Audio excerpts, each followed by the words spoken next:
আরও একটি নতুন ভিডিওতে সবাইকে ওয়েলকাম জানাচ্ছি।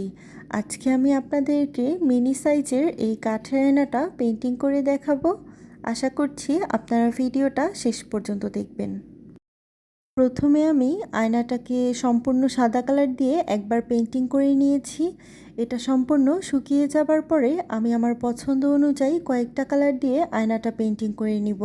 আর সাদা কালারটা একবার দিয়ে তারপরে এই কালারগুলো দিলে কালারটা অনেক সুন্দরভাবে ফুটে উঠবে।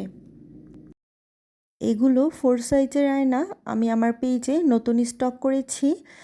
কিছু ডিজাইন আছে, তার মধ্যে এটা একটা ডিজাইন। এই ডিজাইনটা কেমন লাগে অবশ্যই জানাবেন। আর এগুলো যেহেতু খুবই ছোট সাইজের আয়না, আপনি খুব সহজেই আপনার ব্যাগে ক্যারি করতে পারেন। তাছাড়া এগুলো কাউকে গিফট করার জন্য খুবই পারফেক্ট। ছোট সাইজের আয়নাগুলো আপনি আপনার ঘরের দেয়ালে একসাথে অনেকগুলো করে সাজাতে পারেন। এতে করে ঘরের দেয়াল অনেক বেশি কালারফুল লাগবে। আমার কাঠের আয়নাটা পেন্টিং করা কমপ্লিট হয়ে গিয়েছে। এর ফাইনাল লুকটা কেমন হয়েছে অবশ্যই জানাবেন। আর এটা অনেক বেশি কালারফুল লাগছে। আমি অনেকগুলো কালার দিয়ে একসাথে এটা পেন্টিং করেছি। ভিডিওটা ভালো লেগে থাকলে অবশ্যই সবার সাথে শেয়ার করে দিতে পারেন এবং ভিডিওতে একটি লাইক কমেন্ট করে দিতে পারেন। আপনাদের একটি কমেন্টের মাধ্যমে ভিডিওটা অনেকের কাছে